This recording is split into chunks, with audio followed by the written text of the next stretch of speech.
इमरान साहब, अभी कुछ अरसे पहले आप हो गए, फवाद चौधरी साहब हो गए, महमूद मौलवी और दीगर आप लोगों ने एक तहरीक का आगाज किया था कि इमरान खान साहब के रिहाई के हवाले से काम किया जाए, जरा इस सिस्टम को, टेम्परेचर को नीचे लाया जाए।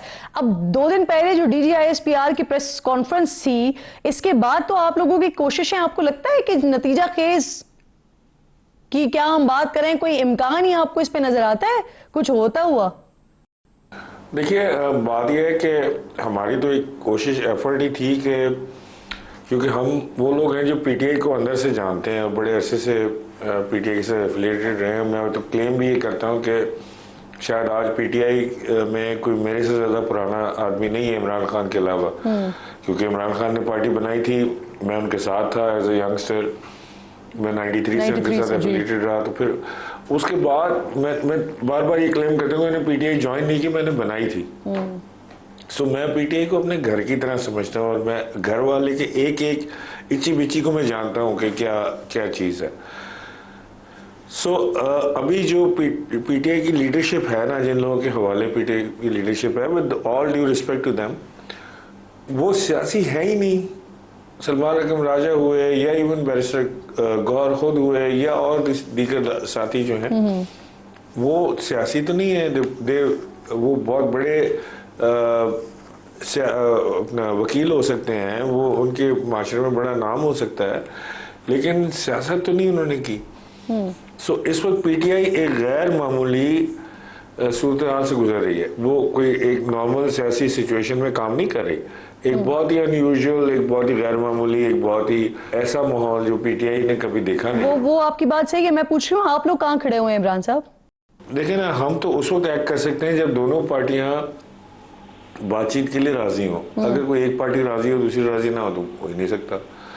यहाँ पे हमें अब पता लगा है, अब पता क्या लगा, हम देख रहे हैं कि उधर से जो इमरान खान साहब के पास हमने पैगाम भेजे या चीज़ें की, वहाँ से भी कोई बहुत मुस्बत जवाब नहीं आया, बल्कि जवाब ही नहीं आया क्योंकि वहाँ तो कोई मुलाकात ही नहीं हो सकी।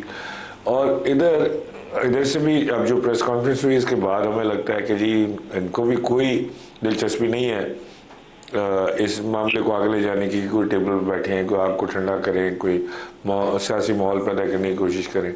सो इमरान खान साहब की जो ट्वीट थी, उसने आपको और भड़का दिया। इधर जो इनकी प्रेस कॉन्फ्रेंस थी, उसने आपको और भड़का दिया। ना वो रिक्वायर्ड थी, ना ये रिक्वायर्ड थी, ना वो ट्वीट की जरूरत थी, ना इस प्रेस कॉन्फ्रेंस की जरूरत थी। आपने किसके जरिए पैगाम भेजा था सर? नहीं, वो मैं नाम तो आपको नहीं ले सकता, लेकिन हमने कोशिश की थी कि पैगाम भिजवाएं, लेकिन मैंने आपसे कहा कि वो मुलाकात ही चले नाम ना बताएं, इतना तो बता दें किसके जरिए भिजवाया था आपने? हुकूमत के जरिए, एस्टेब्लिशमेंट के जरिए, नादीदा कुव्वतों के जरिए? एस्टेब्लिशमेंट ही पीटीआई के दोस्त हैं जिनसे हमारे राब्ते हैं, जिनको हमने कहा कि जी आप खान साहब से पूछें कि क्या प्लान है, क्या हम ऐसा कर सकते हैं, क्या हम आगे बढ़ सकते हैं इस चीज़ को लेकर, क्योंकि खान साहब की नॉट तो ज़रूरी है ना।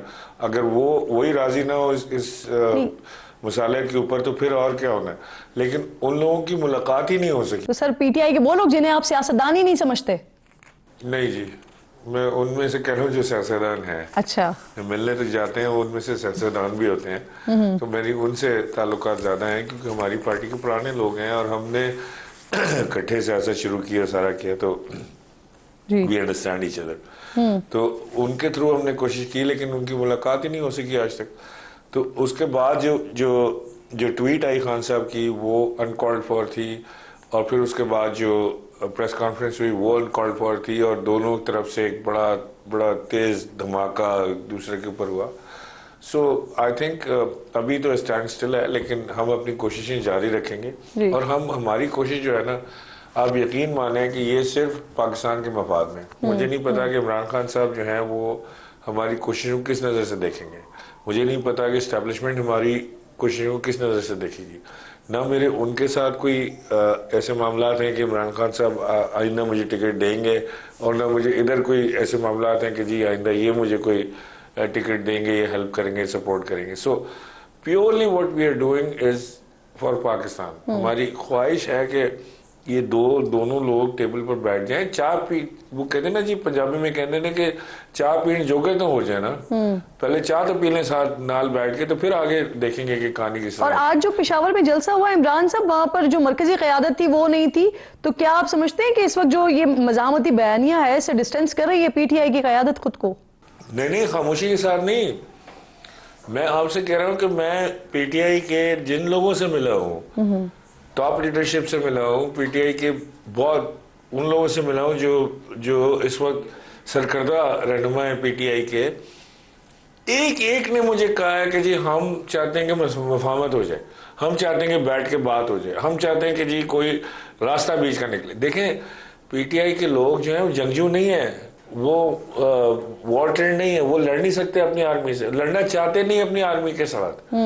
प्रॉब्लम ये है कि इमरान खान साहब एक ऐसी जगह पे हैं जहां ना उनको कोई एक्सेस है इंफॉर्मेशन की, और जो लोग मिलने जाते हैं वो चमचागिरी के अलावा कोई बात नहीं कर पाते उनसे।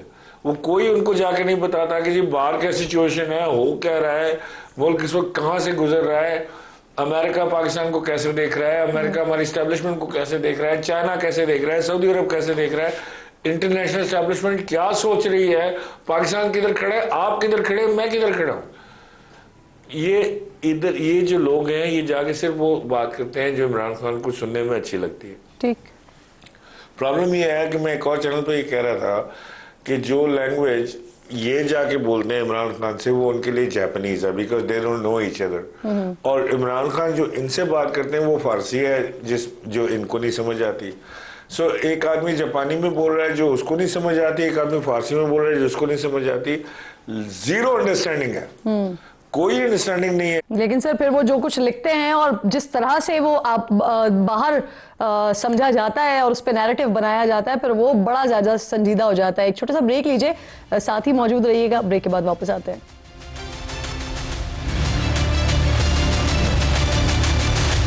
प्रोग्राम एक बार फिर आपको खुशामदीद कहती हूँ। इमरान इस्माइल साहब साथ मौजूद है। इमरान साहब, इस वक्त जो सिचुएशन बनी हुई है वो चाहे मुज़ाकरात की नाकामी हो गई या मौजूदा हालात हो गए, आप समझते हैं कि खान साहब के ऊपर ही इसकी जिम्मेदारी आयद होती है? सर जाहिर है, क्योंकि ये लोग भी इमरान खान के चोजन लोग हैं ना, उन्होंने पसंद करके इनको लगाया है। तो अच्छे या बुरे हर चीज़ का जो इसका अंजाम होना है उसका जिम्मेदार तो इमरान खान के अलावा कोई नहीं होगा। इमरान खान साहब, मैं ये समझता हूँ कि खान साहब मुल्क दुश्मन नहीं है। इमरान खान साहब का कोई ऐसा इरादा नहीं है कि वो हिंदुस्तान या अफगानिस्तान के साथ मिलकर को मुल्क के खिलाफ साजिश करें।